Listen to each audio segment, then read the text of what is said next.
Welcome back to Paul's Python. Look at that pretty sweet Yeti cup. Oh yeah. Oh yeah. Pretty sweet.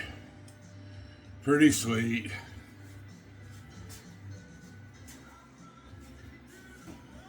But like I was saying in the first video,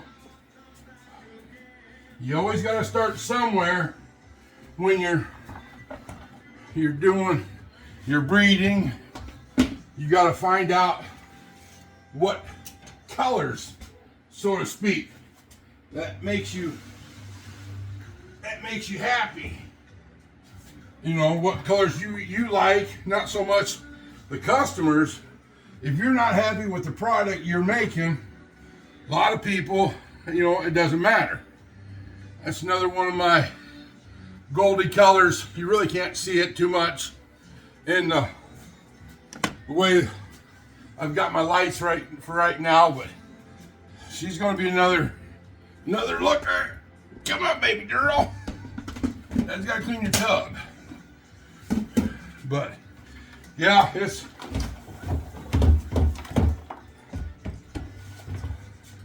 we really enjoy it. The people that we run into, it's just really phenomenal. We got some, you know, you can do that. You can do this stuff on your own. Yeah, you know, that's you know, you can do it. But if you can find yourselves mentors to help with a few aspects of this hobby, you're going to be just so much ahead. I'm not saying you need them, you don't. You can, you know, learn all this stuff and put it to good use, you know, but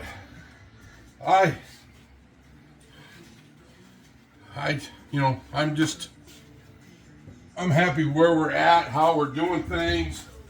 You know, there's some things we're still learning, and yeah, it's you got to keep. If you can learn every day from what you're passionate about.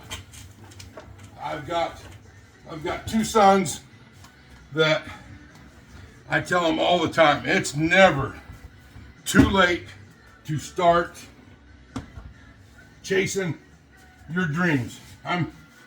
You know, I just turned 58 last year, and I didn't realize, you know, I've always liked animals, don't get me wrong. You know, my wife and I, we did the fish thing. We had over 3,800 gallons of water out here at one time.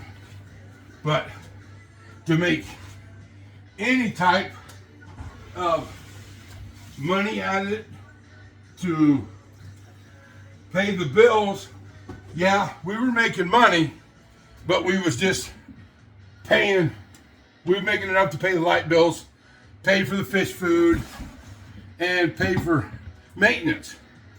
We weren't making any real money at it, you know, and this is really, we really enjoy this. And there's good money. We've been making money. This is one of my pretty girls. This is Molly. She is my desert ghost, Hypo, and she is her boyfriend. They're identical. The only difference between the two, he's smaller than she is. But we're hoping for a whole bunch of good-looking babies out of her. So we've got our fingers crossed. This will be the second season that we've tried. So we're hoping everything works out good. So then you always need help doing this stuff, and I've got my youngest son. He comes out and he takes care of all the rats and the mice and stuff for us. He feeds them and lets me know if he sees any problems if I don't have time to get to it. But he's been a big help. Pain in the ass, but he's a big help. So, but yeah, I'm going to figure something out because one of these days he's going to say, Dad, it's time for me to leave the nest. So, but other than that, you know, you just got to take your time. And if I can tell you anything about this hobby business, go slow and take your time on your morph that you're looking for, because you don't want to rush into getting things and it's not what you want. It's not what you're shooting for. So that's what a lot of people do wrong. They just start grabbing and buying snakes, and it's not what they want to do. They're wrong color or wrong everything. So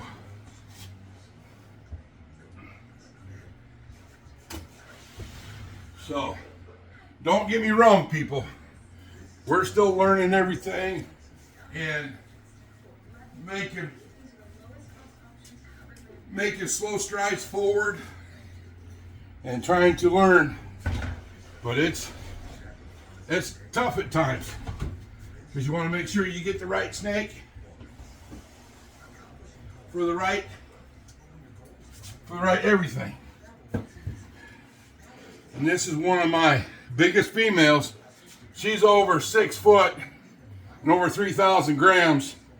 She is an HRA pastel. So tried breeding her already and she's not having it. So we'll keep trying on her and see what happens. But until next time, Paul's Pythons, keep them warm.